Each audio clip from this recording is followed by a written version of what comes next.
So happy y'all chose this particular presentation out of 38. We're really appreciative of that.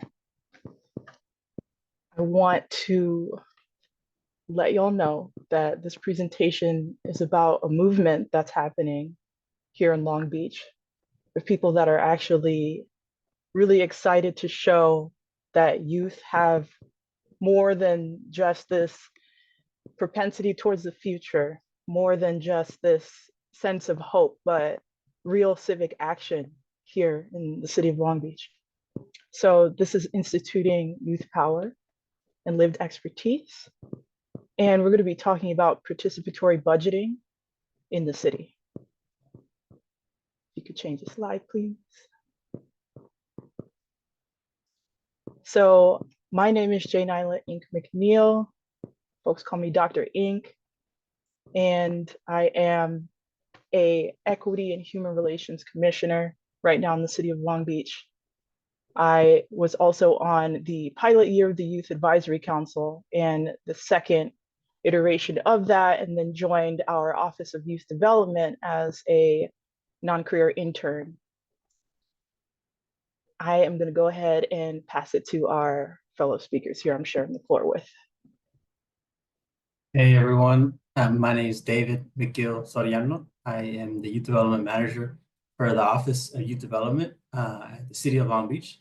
I've been here since the Office of Youth Development first started a little over 3 years ago.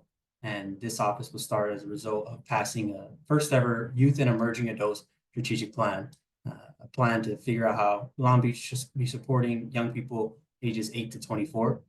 And we work on all the systems and policies affecting youth in Long Beach and how can we make our city one of the safest and healthiest places for a young person to grow up in and to utilize their agency to spark change and shift conditions holding problems in place. I'll go ahead and pass it off to Faith. Hello, everyone. My name is Faith Mack, and I served on the second Youth Advisory Cohort as District 4 representative. And through that, I was also able to serve on the second cycle of the participatory budget. And I'll pass it on to Hero. Hello, my name's Hero Matlock. I have served on the second and currently serving on the third Youth Advisory Council cohort as a District 3 and now at-large representative. And through that, I have served on the second and now third Youth Power and Participatory Budgeting cycle. Thanks, y'all. And before we shift slides, I want to shift our eyes to this amazing picture right here. These are folks who have consistently shown up to our events. This was our orientation at the Health Equity Center. Folks 16 to 28 who really care about Long Beach, really care about their communities. They're parts of our community-based organizations, and they show up to these things in addition to school, in addition to their work, in addition to caretaking, all of the things that young folks, especially transitional age youth, are tasked to do.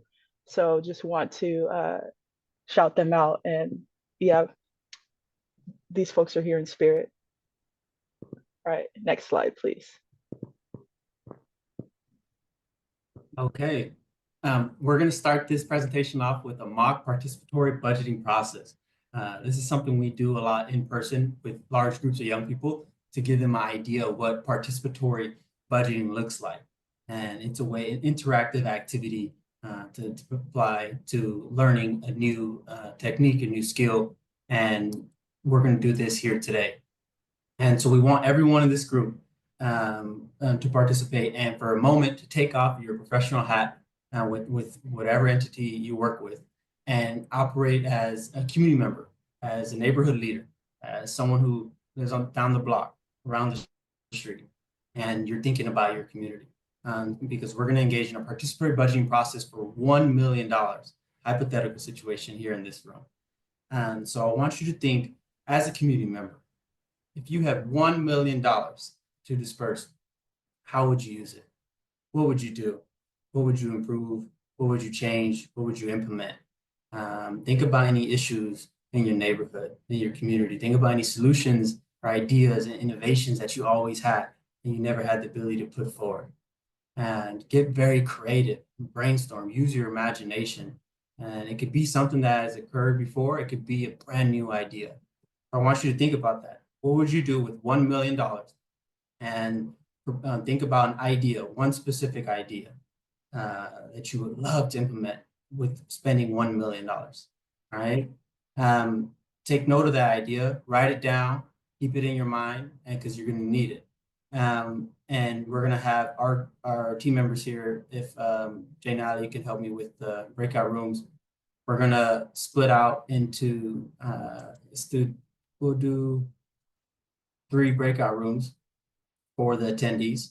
And you're going to take that idea that you have, how to spend $1 million, and you're going to go into your group, your breakout group. And everyone in that group is going to have to collaborate on which idea, which is their favorite idea in the group. You're going to select which idea as one group that you'll move forward on. So if it's a group of 4 people, then you'll all have to agree on one idea, even though there's 4 ideas. And then when you select that idea, then you turn that idea into a pitch and a plan. You propose it when you come back to the main group as well. So it will go from an idea all the way to a pitch. The pitch will tell us why. Why do you think you should get this $1 million to do this project? And what is your plan to do with it? Okay.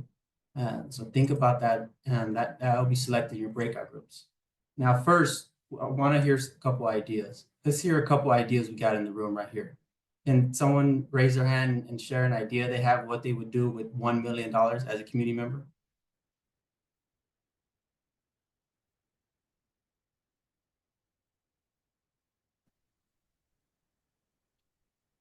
I can go. I didn't raise my hand, but I can go. Yeah, go ahead. I'll just say it's actually a project I'm trying to get funded for real, but helping teachers supporting teachers to become better storytellers in the classroom. So training teachers to promote student engagement and things like that. So Okay, great. I don't know if Thank that's the type of thing you had in mind, but that's just what Any you idea. There's no wrong idea here. Supporting teachers to be better storytellers. I love that. Storytelling is a powerful technique we need in our community. That's an idea. Let's get another idea from the group. I can go. Okay. Oh, I would say start in a nonprofit organization for former foster youth that gets extended care up until 26, but end up with homelessness. How can we help the youth that still struggles with financial budgeting and things like that after they opt out of care for eternity? okay. Sounds like some seed funding to start a nonprofit organization for extended care and supporting with financial budgeting. Thank you. It's a great idea. Okay. Let these ideas marinate, let them sizzle, let them absorb them. And when you're put into your breakout rooms, everyone share the idea that you have, if you haven't already. And then from in that group, select which one you want to move forward with. And you're going to have to agree. You're going to have to collaborate. You might have to go back and forth a little bit and reason with your group and let them know why is your idea should be funded in comparison to the other one.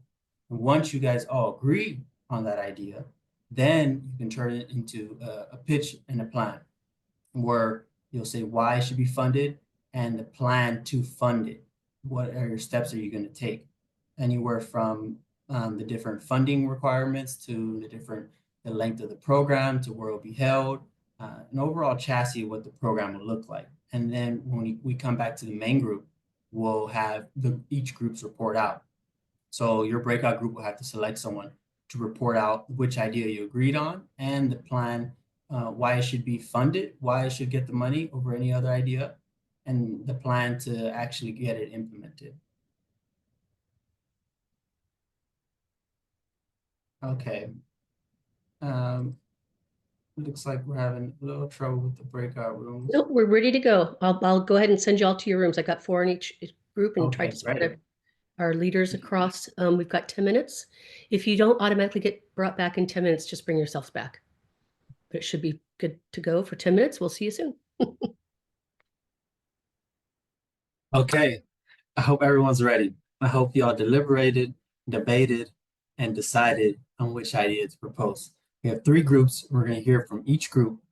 And after we hear from each group, we're going to vote. We're going to vote on which idea is the best idea to get the $1 million. Okay, so let's start it off with my group. We're going to hear from Stephanie on the idea from our group and why it should be funded and the plan to get it implemented. Hello, my name is Stephanie. I'm from Oakland Unified School District, but Alameda County is the county that we're a part of.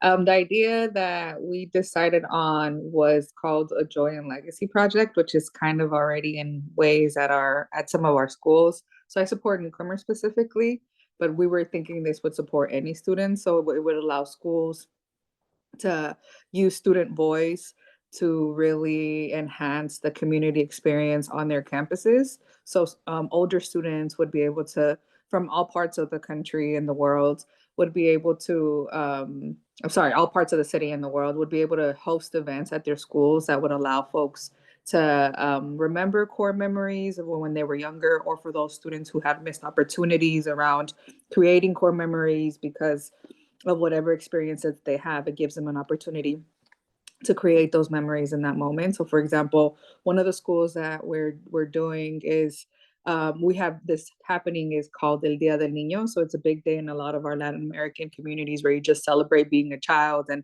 there's a whole bunch of games and activities. So one of these schools is going to recreate that day at their campus and really allow, it's big in Latin American, but they're going to try to expand it to other cultures to be like, what game did you play when you were little? Like, let's showcase that, so on and so forth. Or if kids was like, I always wanted to play that, but I never had marbles. Like, it gives them the opportunity to now have the marbles to play the game, so on and so forth. So that's the idea. Right, David? Did I get that correctly?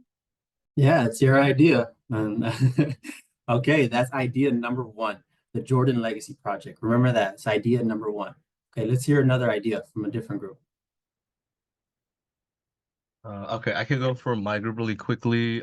We discussed the idea of like a comprehensive teen drop-in center where it would house a lot of like recreational programs for youth and young people.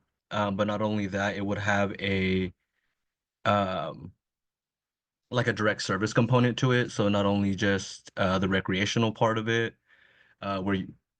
where we can really engage young people, help them express their interests, and develop healthy hobbies.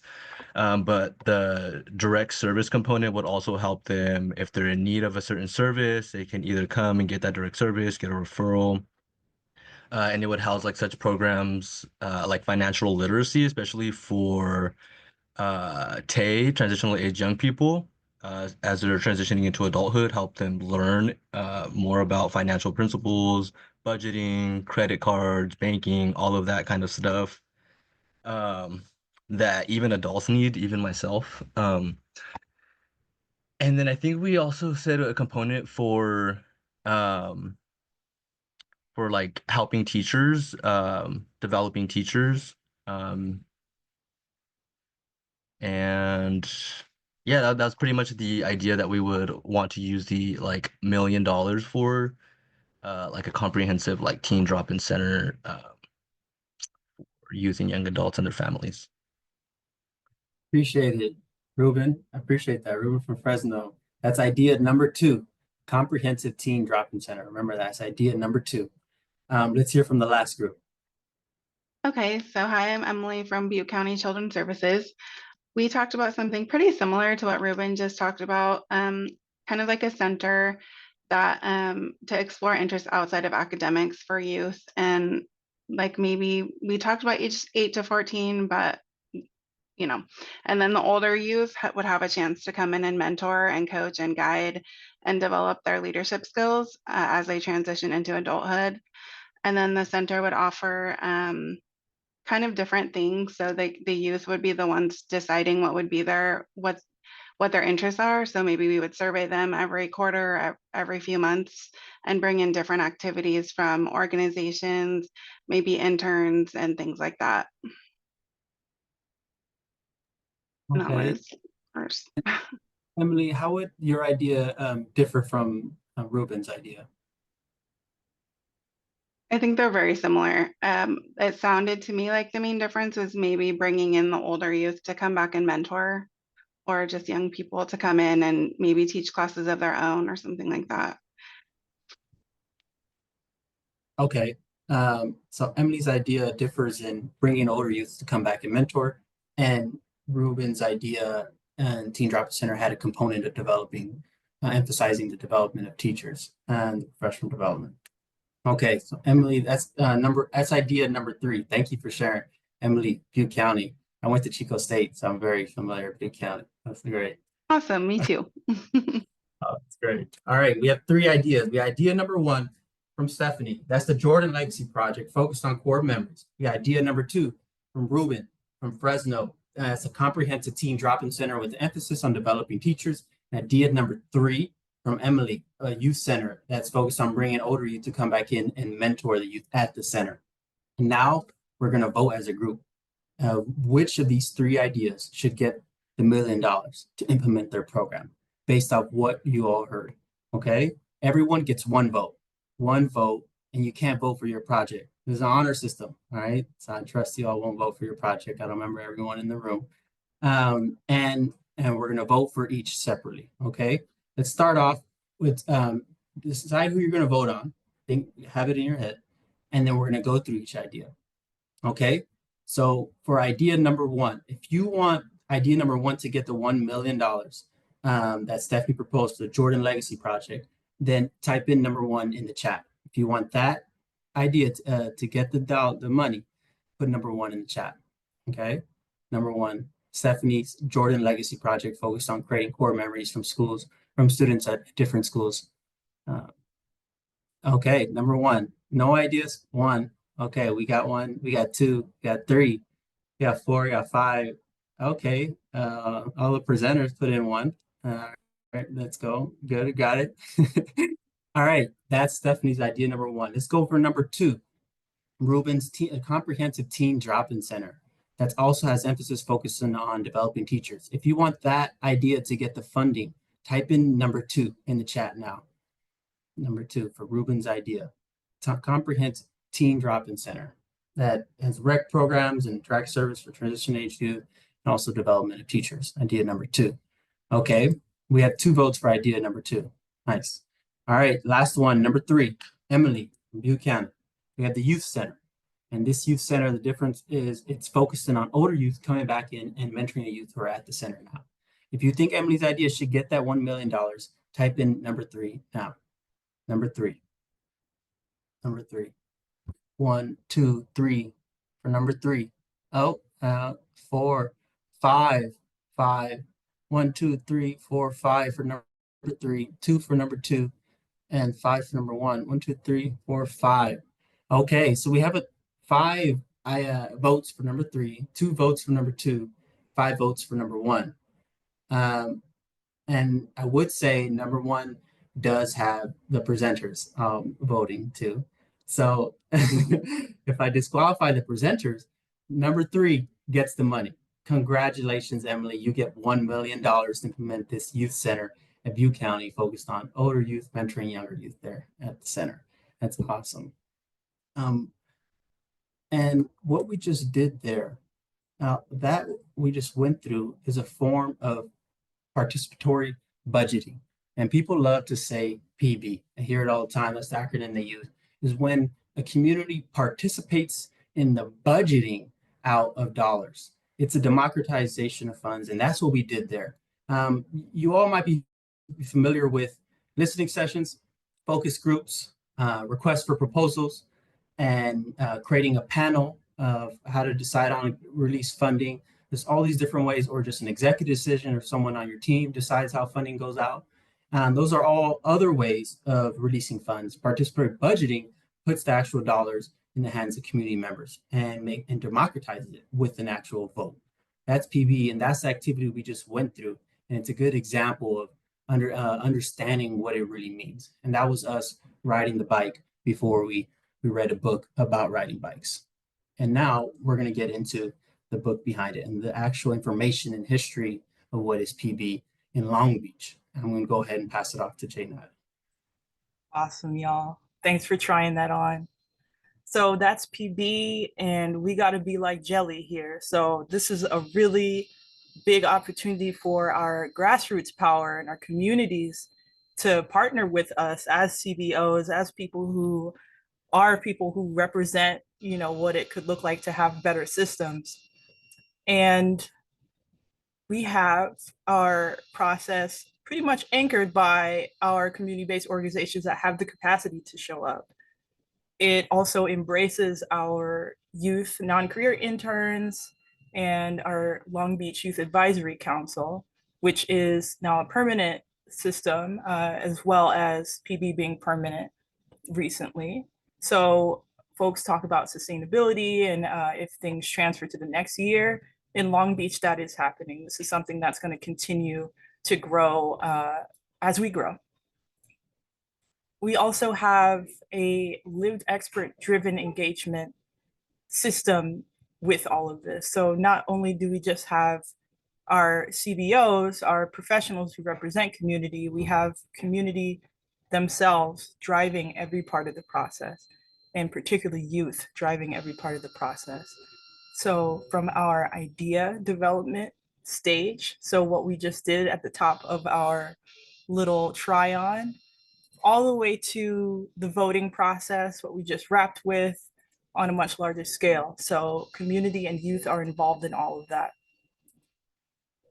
This also democratizes our public processes here. We're really trying to make sure that people lean into trusting institutions again, if that is possible. We're trying to restore the trust. And we know a lot of our community members don't have that. And maybe some of us didn't have that, which is how we ended up in the positions that we're in.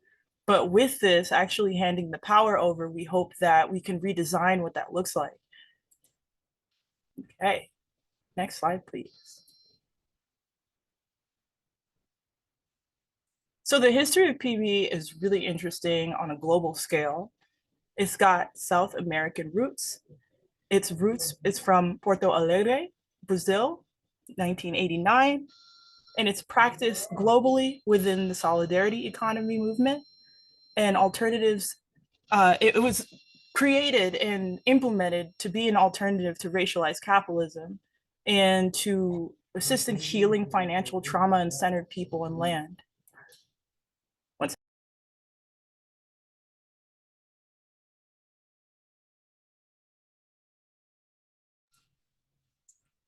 Okay, headphones went out a little bit. Thank you for your grace. So governance and best practices. The United Nations and the World Bank deemed PB as a best practice for democratizing governance. So even up at the UN level, people are saying this is really how we can bring our community together, our institutions together to make things happen. And just as an information break, I want to pull it over to this picture up here. This is from a group, collective, protest, collective activism gathering, folks that really wanted to see people's dollars. This has been happening since 2017, and I happened to walk into a church when they were having the People's State of the Union that year and heard the energy being drummed up around this. And I was like, this sounds amazing. Like, is this even possible? And very much is. So I've been with the development of this since 2017. But yes, it's also democracy at its finest. There's a book called Could Participatory Budgeting Change Democracy by Josh Lerner. And he says this is the most widespread model of democracy outside of the US. And in Long Beach specifically, it's all about the on the ground advocacy. So that is really what made this happen. Every year, 1/5 of the budget is allocated to this. And Best Start Central LB, which is a coalition of sorts, really started this process. David, if you could speak to that part for me. Yeah, Best Start Central Long Beach focused on children 0 to 5 and their families, and they had over $500,000 to give out due to the funds from First 5 LA. And instead of just creating a panel of a couple community members and a couple staff, they put it through an actual participatory budgeting process where the parents, part of Best Start, put forward ideas anywhere from a transportation project that would get stipends to leaders who are again trying to get transported to different community events throughout Long Beach, or another program called Reading in Families that focused on bilingual reading at home and ensuring that youth in Long Beach were able to read also not only in English but also in Spanish or in Khmer. And the Best Start families put it forward in their Best Start partnership meetings, and those parents end up dispersing all of those dollars that year from First 5 LA through participatory budgeting. I'll pass it back to you, Gennaro. Thank you. All right, so our next slide, we're gonna get into what it looks like to disperse the funds. Our whole process. So we went through it in 10 minutes, and it takes months for us to move through this process here in Long Beach. And even though we've got a significant amount of time, it's back to back to back. This particular cycle, we got somewhere around maybe 400 ideas from young people. And our youth steering committee has to go through and pick and choose and all of that. So it can be a pretty laborious process, but it starts with ideas. So we have folks come and present to each other what they want to see. And we extend this offer to what we say, anyone who lives, works, and plays in Long Beach. And we have folks really just think big and share in multiple different ways. We have folks put post-it notes on a wall, or we'll have them respond to a form or speak to each other in small groups. Then we move on to project development. So we have our steering committee, which is made up of youth volunteers, our youth advisory council members, and we have folks categorize the ideas into the themes of our youth strategic plan in the city of Long Beach. I am going to pass it to one of our youth council members to give us what the youth strategic plan is all about. Not to put you on the spot, but y'all did real good last year every time we quizzed you. So we could have y'all share what those are.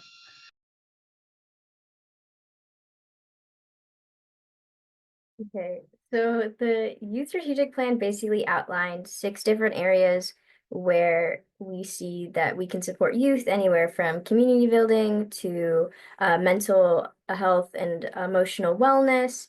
And it basically outlined different goals that were already put in place to support youth in these areas, and then different initiatives that hadn't been started but would like to be implemented in order to support youth in this way. Hero, I don't know if you'd like to add on to that at all. Yeah, so basically Faith did a great job explaining it, but we have like 6 goals, which trying to think if I can remember them off the top of my head. I know the second one is physical and mental health and emotional wellness. And then it's community care, I believe, which includes like stuff like building up community and violence prevention, and making sure the youth like kind of know they have support systems, and actually making sure they have those support systems and stuff like that. And then can't remember goal 4. I remember 5 and 6 are transportation and housing and supporting youth in those.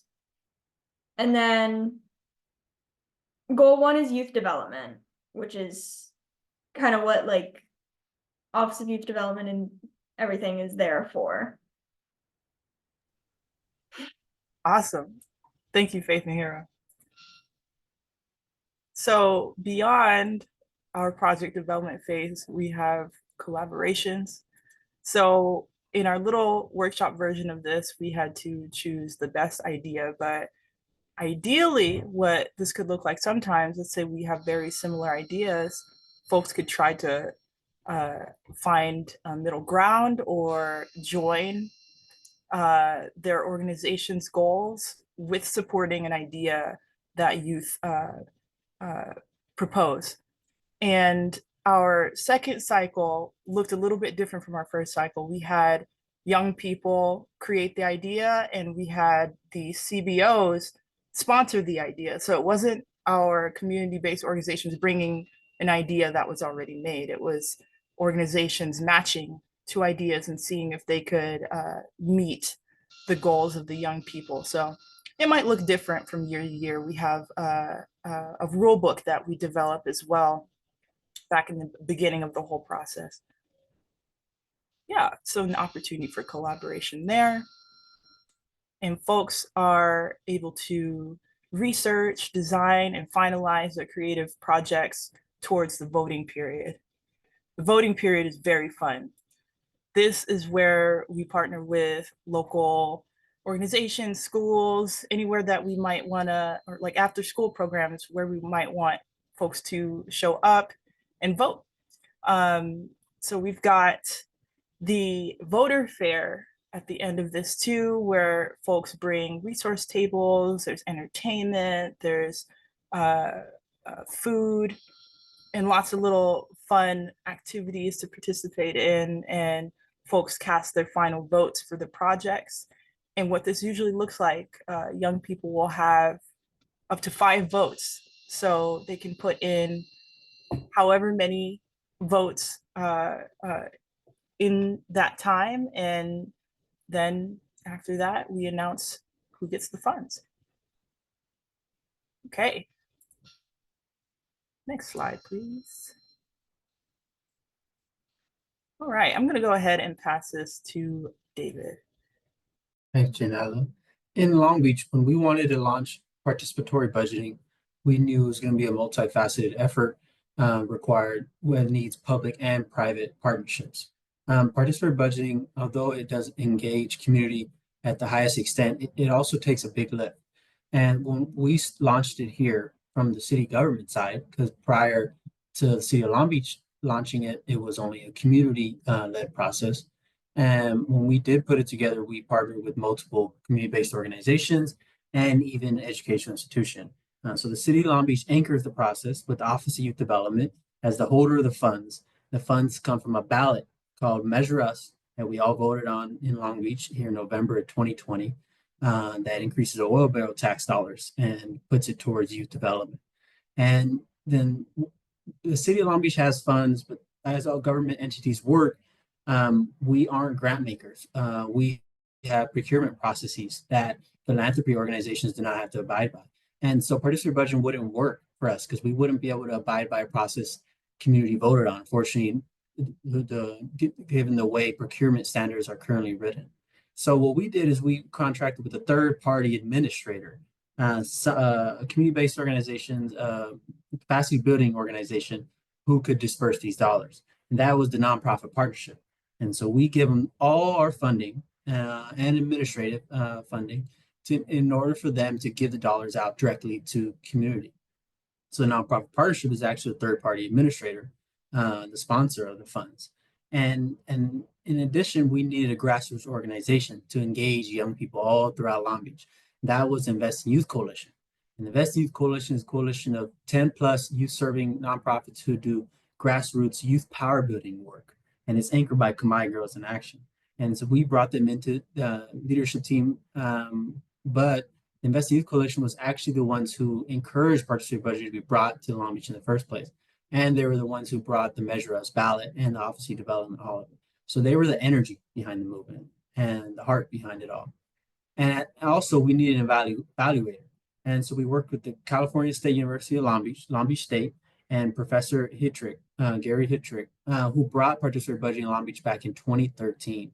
He has been the leader of PB here in our city, and he evaluates our process every year of how it went, how community was engaged, who wasn't engaged, what went wrong, what aspects should be changed. And he's a big advocate himself in bringing participatory budgeting all throughout the state and the city as well.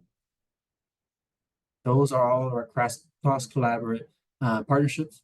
And I'll go ahead and pass it back to Jane Island. Yes, another big thing that we're focused on at this conference today is evidence-based decision-making.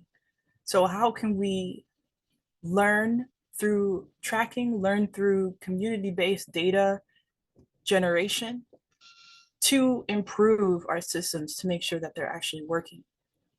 So we have our research team that helps us survey and really supports this process. And they build a really comprehensive report at the end of the system. And this is some stuff that we landed on with cycle 2, things that we're going to be continuously working on improving and changing. So, and I'm going to go ahead and do the improvement areas first. But one of those things was the large organizations and the smaller organizations felt like they were at odds. We didn't really think about that, because at the end of the day, no matter what size you were working with pretty much the same amount of money. And there's a lot of different things that were in conversation about that. How do we make this more accessible for organizations no matter what size? We also needed to work on some inclusion. We had an interesting amount of high income residents coming out during the budget delegate phase, which folks have their theories about.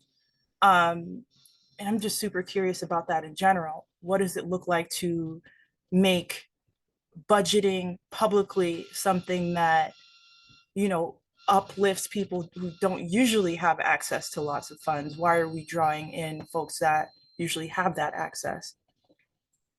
We also wanted to see more African-American and Black youth presence.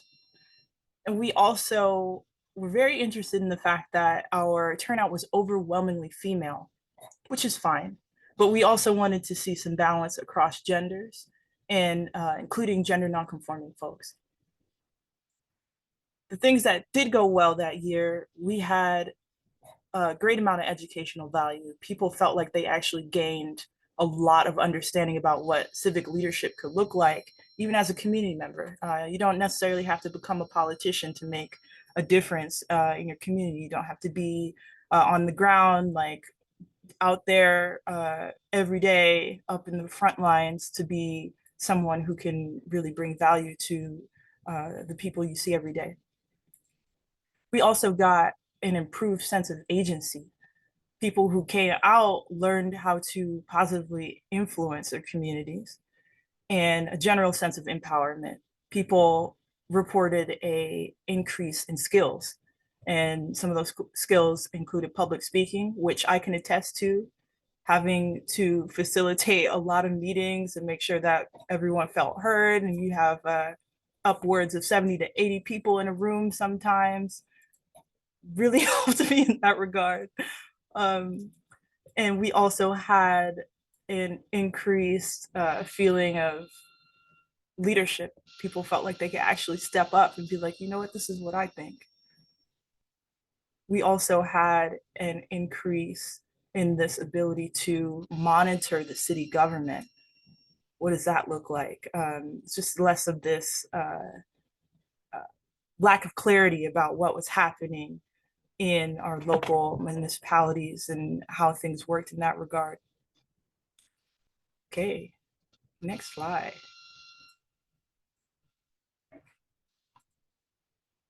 And in our first year of participatory budgeting that we did in Long Beach, it was a pilot year, youth-led process. We had $300,000, and we dispersed $300,000, and it funded around 7 different community youth programs in Long Beach. In the second year, we got $400,000, and it funded 9 youth programs in Long Beach.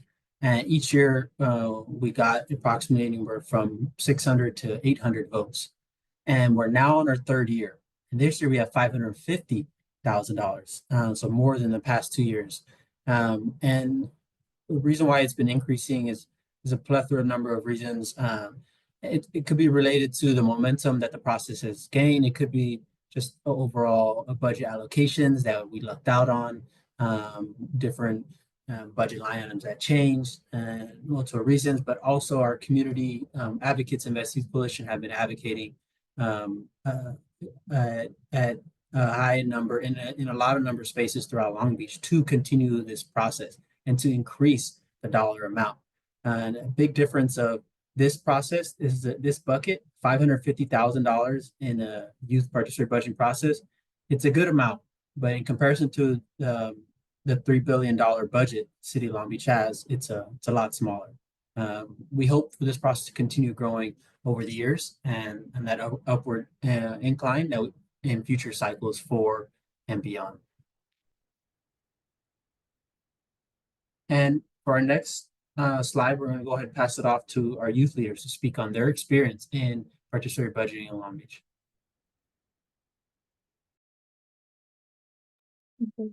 Hi, everybody. I think first off, when it comes to what were some of the challenges going into youth participatory budget, I know I had a fear of adult voices taking over the space. And I think that the participatory budget did a great job of really helping to empower youth agency and empower youth voice and creativity. And the way they did that was really enforcing like this 2-to-1 youth to adult ratio. And I know in my case, I was in a room with maybe 8 other youth with 3 adults. So and we were just kind of helping with the planning of these different projects and coming up anywhere from the marketing to the slogans. And we even got to participate at the voting fair when we were kind of explaining to the masses like what this project was about. And so I thought that was actually a really exciting thing to kind of flip around, like that fear that really didn't end up being a problem at all. Yeah, I agree with what Faith said, and that was definitely like a big fear I had. But another one was like, I was always so worried whenever I'd be talking to my friends about it or encouraging them to vote or participate or this or that. I was so worried I was going to say the wrong thing or like portray YPB as something that it isn't. But they did a really good job of making sure we were informed, and like if we had questions, it wasn't a space where we were like we weren't like ridiculed for asking for clarification or anything. So it really uplifted our ability to explain when we were kind of sent out to talk to youth in our communities about it. I guess on to the next question. How did participating inform your understanding of community? I think that with the youth participatory budget, I had a lot of exposure to people from across the city who had wildly different backgrounds and experiences. And I thought that was also really cool, just being able to communicate with people. And I've met a lot of really awesome folks who I was really able to talk to like outside of participatory budget and hear a lot more from them. So having that experience to meet with people that I might not have been able to have gotten to meet without participatory budget was actually really exciting. Yeah, again, I completely agree with what Faith is saying, and adding on to that, I also learned a lot more about the different youth serving orgs in Long Beach and like how they work and what their missions are and what they were wanting to do with the money, and while I like was working with them, and that was really fun. I guess I'd also like to take this time to like highlight different, I guess, projects that we got to work with. I know one of the projects that I was working on was called Community Cruisers, and another one was a summer program for youth to help expose them to urban design. And I guess back to Community Cruisers, they were getting transportation for youth to different professional building workshops and things like that. And for the urban design summer camp, the plan was to have youth like go out and kind of experience what urban design looks like in their communities and then come back for like mini lessons. And unfortunately that one did not get funded, but Community Cruisers did. And so I'm so excited for different people to really get exposed to that over the summer when it did take place. And so being able to do marketing for that and help with their posters was also really exciting. I don't know if you had similar. Yeah, the one that I think of that I'd want to highlight was I didn't specifically work with them, but I did talk to them a few times, and especially on the day of the voter fair. There was a group that was teaching kind of like home ec skills to emerging adults who didn't know them. So they were teaching skills like basic kitchen safety and how to sew, and I think even some basic mechanics. I don't fully remember though, but I thought that was really powerful because a lot of, and this is a good thing, but a lot of the ideas were more targeted towards younger youth rather than the emerging adults or like the those kinds of demographics. So it really like I liked how there was diversity within that, like just who was targeted by the programs, who the audience was. Moving on to what words of wisdom would you suggest to adults who are interested in funding youth initiatives? I think one thing that I would say is that I guess adultism can take form in many different ways, I guess, and especially when youth are collaborating in a space, just even tweaking the ideas or putting words in their mouth, like that is other people's ideas just being funneled through youth when they didn't have necessarily a say in that. And so I think that's one form of adultism that I guess I see quite frequently that didn't happen with the PB process, which is amazing, but it's just something to look out for just because it is something that's really easy to do. And then I think another thing is it's okay to like trust youth with the process. It's like it's a lot of, I guess, hands off, which is kind of scary, but it's like I think being around just in a youth supportive environment, the amount of like creativity that we had to really help with the projects that were being funded, and also the amount of like planning skills and the way that we're able to help organize our friends to really be a part of this process, I think was a really amazing aspect of it. Yeah, exactly what Faith said. I'd say another thing is be willing to like support the youth, not necessarily like change their ideas, but they may like, if a lot of youth may be very intimidated by like speaking out about problems or wanting to do something. So like encouraging them and acting as like support, like being like, we'll back you in your ideas, or coming at like if their ideas aren't possible or aren't feasible, something like that, coming at it from a more supportive angle rather than like kind of shutting them down or kind of anything, because that kind of is how PB did it, and that really limited the like adultism, where like, oh, a youth wanted to do something that we couldn't, and the adults would just kind of guide them to the right place and help them draw their own conclusions and readjust their own projects. 100%. We'll pass it on Yeah. to David and Dr. Ink. Thank y'all. That was awesome. We're going to go ahead and leave y'all on this last minute with our youth power pyramid. This is something that David and I came up with on the fly, really just synthesizing all of the conversations that we've had about what it looks like to actually have youth power. And the idea of this is that you have to have each and every rung in this pyramid for youth power to actually exist. You can't just have one or the other. You can't just have youth participants. But yeah, all the way up to youth led, we just want to make sure that more autonomous youth governance is possible across our counties. And if we do say youth are the future, how can we actually make them the now? That's something that I hope y'all can take away.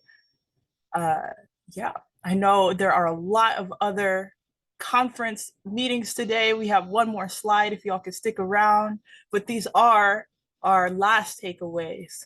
So as I just said, youth are the now. We want to make sure that we continue to build knowledges about what it looks like to have power as a young person. And another is community knows best. Decisions made by people who have lived through the things that we are attempting to solve are going to be the most powerful. They're going to be the most integritous. And as our conference is celebrating today, having that evidence-backed result model, making sure that we're putting in the time to really ask people, you know, how did this feel for you? Not just how did it work, you know, not just intellectualizing it, but how did it feel to be in space? You know, we want to make sure that we continue to do that research, not tracking for tracking's sake, not just surveillance, but make sure that we're actually implementing what community has to say and change accordingly. But yeah, that is it. Thank y'all all so much for being here. This was super powerful. I'm really grateful for y'all. And I hope that y'all stay connected to our system. We've got investinyouthlb.org down here. I'll pop it in the chat to learn more about us. And I'm also going to paste this really awesome resource that a colleague sent about children's participation. It's another model for y'all. Thank you so much. Thank you, everyone.